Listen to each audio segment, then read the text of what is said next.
So Francesco is going to talk to us about probe incompatibility in multiparameter noisy quantum metrology. So yeah, whenever you're ready, Francesco. Okay, thank you. And first of all, I want to thank all the organizers of the conference for giving me the opportunity to talk. And I'm also quite excited that now there are quantum metrology sessions at many conferences, and that essentially there will be some cross-contamination of ideas between different fields, and I hope this will bring great things. So today I'm going to speak about multiparameter quantum metrology, and in particular the problem of probe incompatibility. And this is work that I've done during my previous postdoc at the University of Warsaw with Rafał. And this is the archive link of our paper. And yes, so let's start. So this is a brief outline of my talk. And first, I will introduce various aspects of incompatibility in multiparameter quantum estimation, quantum metrology problems. And then I will present our main technical result, which is essentially a class of multiparameter bounds on the precision of channel estimation. And essentially, this is an extension of the single parameter techniques based on purification that the previous speaker has already mentioned, and that are very well developed and mature by now. But of course, going to multiple parameters will present additional challenges. Then I will present some examples, some application of our bounds in quantum metrology problems. And finally, I will also present an application that goes beyond metrology, and essentially it's an application to channel discrimination, and in particular to the problem of time-continuous Grover search. So this is a schematic representation of the different aspects of probe incompatibility, incompatibility in multiparameter quantum metrology. So the main object is the quantum channel that encodes that represents the physical encoding process of the parameters that we want to estimate. And we consider a vector of p real parameters, and the channel is actually a parametric family of quantum channels. And the first aspect is here on the left, probe incompatibility. I don't know if you see my cursor, but anyway, here on the left, probe incompatibility. And this, by probe incompatibility, we mean that there might not exist a single probe state that is optimal for all parameters. And in principle, different input states might be optimal for different parameters. Of course, I will define a bit better what I mean by optimal. But the idea is that if there is a single unique optimal state, there will be a p-fold reduction of the resources needed for the sensing problem. And as you see here, I draw a separation between channel and state estimation. And essentially, in channel estimation, you have exactly this freedom, this additional freedom to choose the probe state. And this is to some extent the most unique aspect of incompatibility to channel estimation, this probe incompatibility. And this will be the focus of our talk. But of course, there are other kinds of incompatibility. And once the state, the parameters are encoded on a quantum state, and we have quantum statistical model rho of theta, then, of course, there is the problem of measurement incompatibility that has been studied a lot in quantum estimation theory. And here it means that different observables, so different measurements, might be optimal to extract information on different parameters. And here I put a 50% sign because I will show, I will explain in a bit that asymptotically, the reduction in the precision that is caused by this measurement incompatibility is at most a factor 2. So it will at most divided by 2. Finally, there is also the fact that the estimators that you get in the end might be correlated, meaning, for example, a non-diagonal Fisher information matrix. And these correlations might reduce the precision that you can attain on each parameter on its own. So these three aspects are highlighted in this paper by Rafał. And we will concentrate on probing compatibility mostly in the following. So now I will start with a bit of formalism, and I'll start again from state estimation. And to set up the stage, okay, we have a quantum state that depends on a vector of parameters, so a quantum statistical model. And I will always consider a finite dimensional Hilbert space in this talk and in the paper.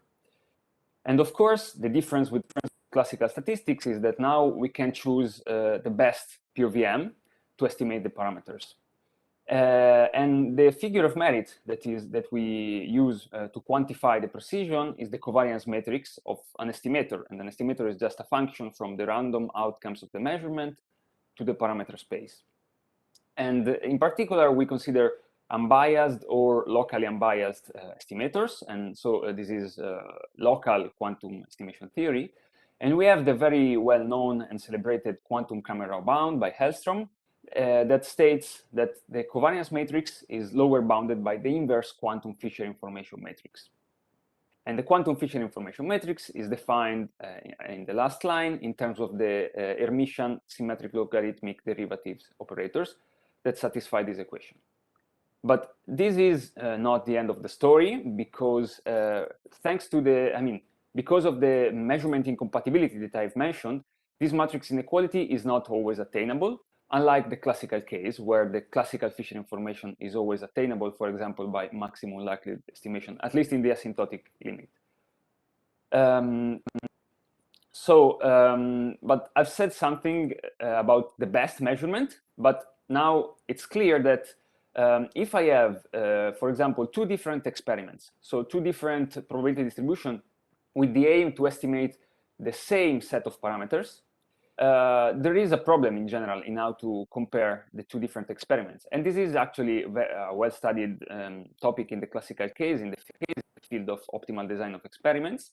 And the reason is that the order between Fisher matrices or even covariance matrices is only partial. So it might be that I have two experiments and I cannot meaningfully compare the two matrices. This means that there are many scalar quantities that one can derive that define different criteria of optimality. And a common choice, especially in multiparameter quantum metrology, is what I call here the total variance, what we will call the total variance. And it is just the trace of the covariance matrix multiplied by some positive definite full rank cost matrix. Okay, so let me go back again to the statement I made at the beginning about the impact of measurement incompatibility. And we know that in this multiparameter setting, the most fundamental bound is the Olevo-Cramer-Rao bound on the total variance. And we know that, okay, there are some mathematical assumptions to prove these, and there are a lot of works also by Yuxian Yang. And essentially, this Olevo-Cramer-Rao bound is attainable asymptotically when we have an IID collection of states. And but in general, collective measurement of multiple identical copies will be needed. But however, in this case, it is attainable, and we know we have recently observed that this Olevo-Cramer-Rao bound is at most twice. So it is at most 2 times bigger than the SLD QFI bound that is given by the trace of the inverse QFI matrix. This is our main motivation to focus on the QFI matrix. However, I want to briefly mention that this is actually a very open beyond IID problem to study how multiparameter estimation with one or few copies work, and only recently there have been some bounds, some generic bounds for this. But this will not be the focus of this talk. I will just focus on the QFI matrix. Now let's go to the main problem that we started with, so quantum channel estimation. In the figure I presented previously, there was just one use of the channel. So the only task was to essentially find the best probe state, which might be entangled with some noiseless ancillas. But in general, when we have n uses of the channel, so it's the paradigm, the classical paradigm of these n identical boxes, we have more freedom, and the most general strategy is in general adaptive. And study the performances of adaptive protocols in quantum information is usually not easy, but the single parameter case is fully solved, and this shows the validity of our methods. But there are some additional difficulties in the multi-parameter case, and for this I need to use some lower bounds on the total variance. we are not able to directly minimize the total variance.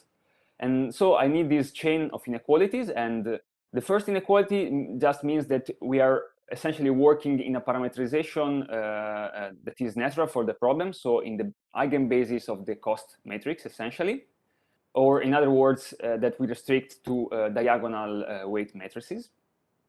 And then I can use Cauchy-Schwarz inequalities a couple of times, and in the end, I can lower bound the total variance by this quantity on the right, which at the denominator has a weighted sum of the diagonal elements of the QFI matrix.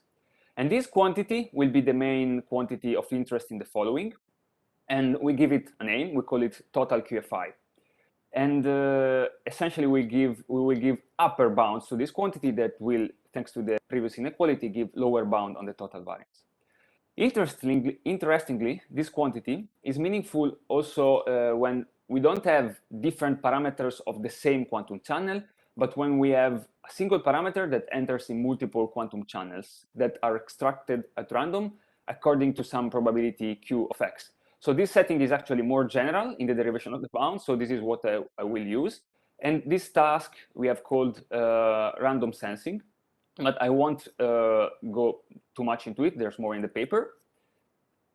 So now, okay, in principle, we have this quantity, the total quantum Fisher information, and we could just use known single parameter bounds on this quantity in this way. So we can just maximize each term of the sum, but this, of course, it's a naive, too naive upper bound, because essentially it disregards probe incompatibility, because we are optimizing for each parameter separately.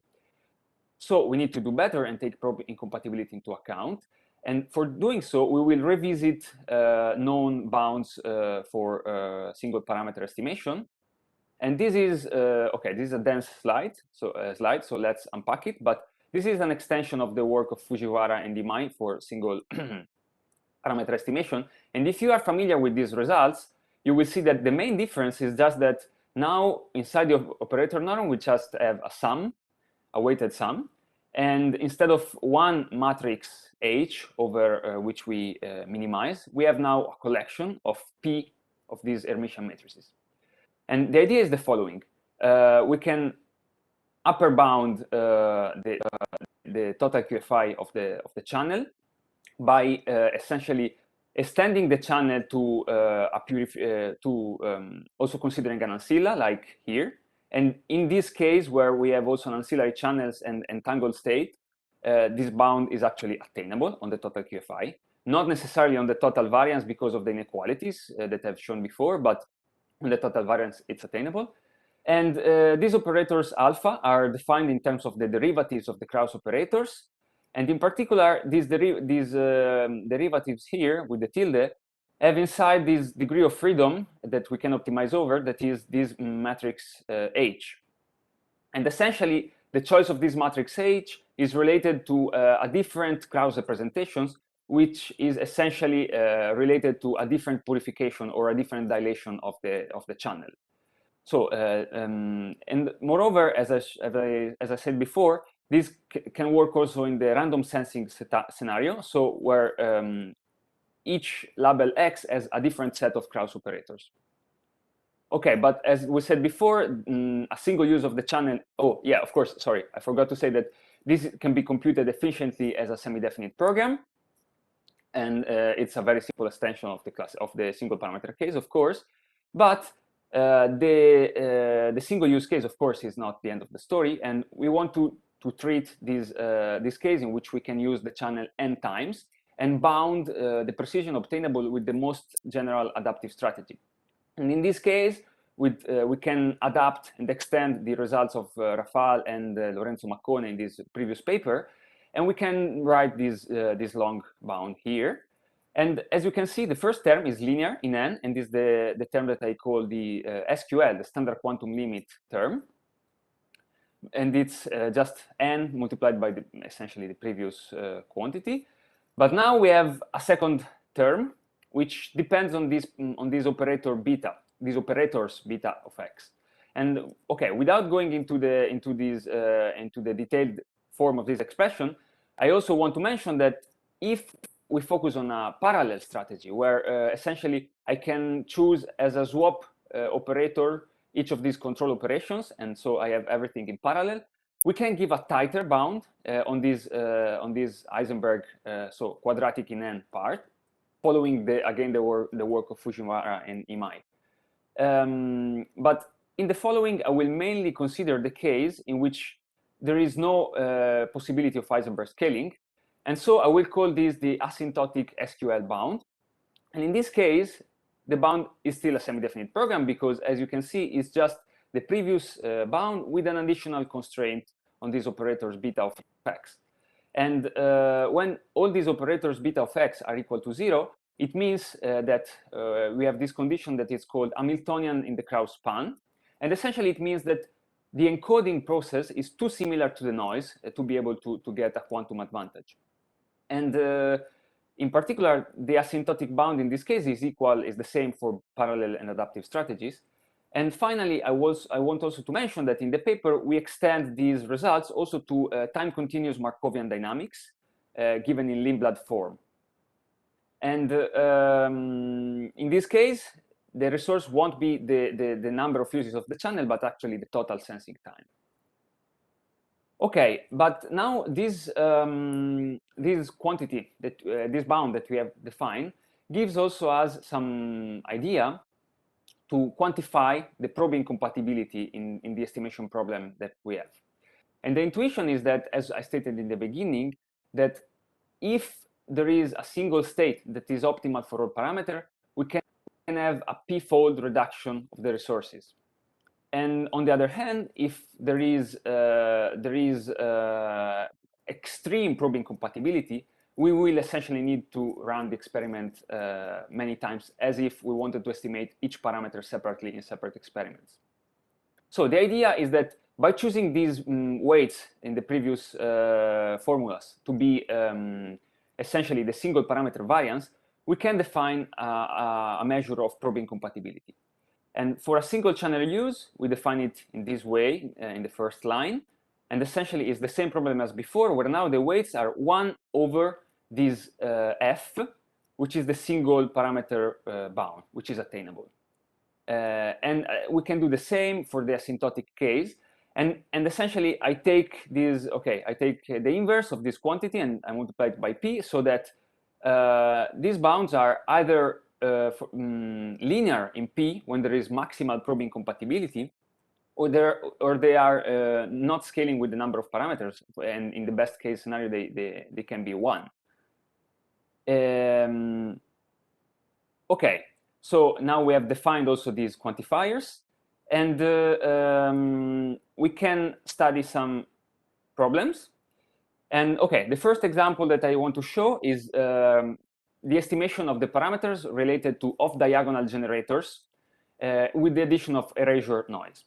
So the parameter encoding is the following, it's just a unitary, and these are the generators. So I have real and imaginary off-diagonal generators of the SUD group. And in particular, I consider to work in a neighborhood of the true value 0 of all parameter. This is, of course, local estimation, as I said in the beginning. And the number of parameters is quadratic in the dimension of the Hilbert space.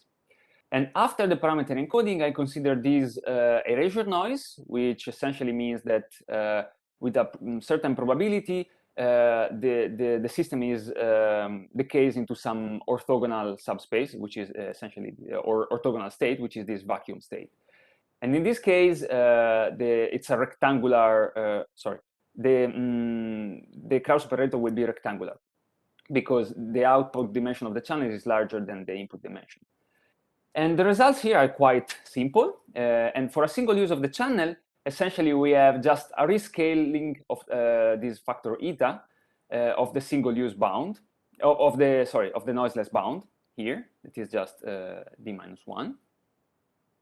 And on the other hand, in the asymptotic case, we have this prefactor, which is eta over 1 minus eta. And the single-use bound is attainable because for this problem, the QFI matrix is diagonal, so all the inequalities of the total variance are satisfied, but we don't know for the asymptotic bound yet. But I want to point out that in this case, the asymptotic incompatibility measure that we define, and also the single-use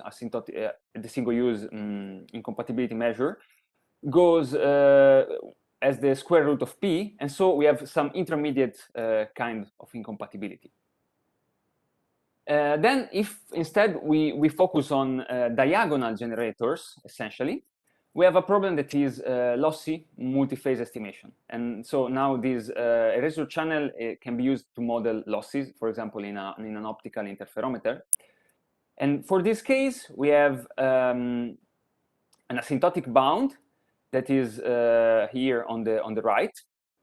And essentially, it's very interesting now because we see that there's only a factor 4 improvement over separately estimating each parameter.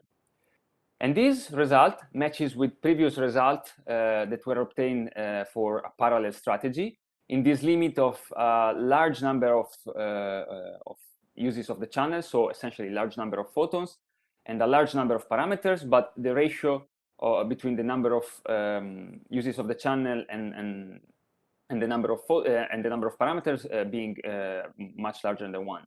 And so essentially we have strengthened these previous results because now we have proven our bound that holds also for any possible adaptive strategy, also taking into account the fact that the photons in the interferometer might be distinguishable, and so one could perform more advanced strategies, but this doesn't help, and we have the same bound. And we think that this bound is attainable, but we haven't found an explicit strategy to attain this bound yet, because this is similar to the single parameter case, apart from this factor 4. And yeah, here from this fact that there is only a constant improvement with respect to separate experiment, we can see that for this problem there is maximal incompatibility, maximal probe incompatibility, and indeed our probe incompatibility measure here scales linearly with the number of parameters. Okay, finally, now I will just mention a result that we have in the paper where we apply these bounds to a setting that goes beyond metrology and is actually essentially channel discrimination. So the idea is that we have d possible oracle Hamiltonians, g of x, that are defined in terms of projector on orthonormal states. And here, Fari and Gutmann in this paper have shown that by appropriately driving the system with control Hamiltonians, one can discriminate between the oracle Hamiltonian with a time that grows as the square root of d. Here, instead, we consider that on top of these oracle Hamiltonians, there is also a Lindblad Markovian noise, which is essentially just an exponential damping of all the off-diagonal elements. And in this scenario, we can prove using our bounds, and okay, there is some technicalities, but the idea is that we can use the method presented in this previous paper by Rafał, which, however, had a gap in the proof because they still didn't have multi-parameter bounds, but only single parameter bounds. And with single parameter bounds, it was not possible to prove these. But using our multi-parameter bounds, we can prove that the total time needed to perfectly discriminate between these Hamiltonians essentially scales linearly with the dimension. So the speed up of Grover algorithm in this case is destroyed by the noise. So it's time to wrap up, and yeah, to give you a summary, I presented some new bounds, and these are just a first step towards a complete theory of asymptotic multiparameter channel estimation. And in particular, attainability of this bound is a big open question, because this would need to take into account all three sources of incompatibility simultaneously. And finally, I will be very happy to explore further connection and application to other subfields of quantum information, as for example, single parameter bounds have proven very useful in the theory of quantum error correction. With this, I'm done, and I thank you for your attention. Thank you very much, Francesco. So any questions, comments?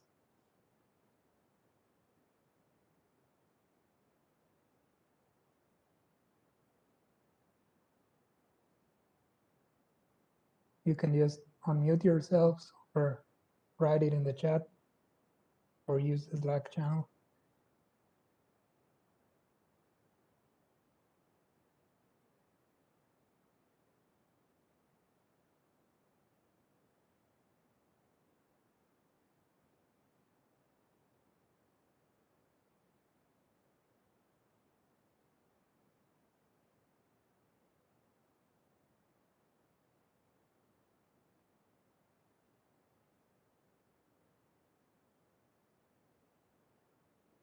Anyone? Questions, comments?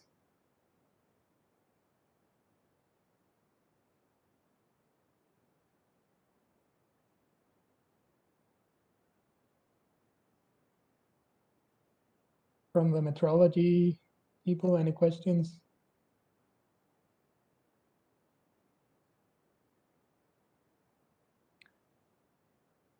Anyway, if anybody has any question, you can just write me on Slack or email me. And yeah, we have just updated the paper on the archive. So yeah, it's a bit dense, but yeah. Yeah, I reckon, yeah, we could continue discussion. Okay, so we have one from Yushan. Can you comment more Yes. on Can the you comment? application to channel discrimination? Yeah. Yes, if I have time, I have one extra slide about this. Yeah, go ahead. See my screen again. Yeah, yeah, you're sharing now. So okay, it's okay. The idea of using this for channel discrimination is that essentially you need to introduce some reference channel and then some parameterization, and then essentially you can use first the triangle inequality, and then the fact that the Breuer's angle is the geodesic with respect to the metric induced by the Fisher information. And then you can use some inequalities. Essentially, in the end, you can find a bound on the error, or actually, it's in the end, I like to call it a speed limit, because you will have, I will write it as a bound on the minimal number of channel application for discriminating with essentially fidelity delta, actually Breuer's angle delta. So yeah, it's maybe not natural for all discrimination problems, but for a problem like the Grover problem, where there is some natural reference channel, which is just the noise without any Hamiltonian acting, this is a very powerful tool. So I hope this makes it slightly more clear.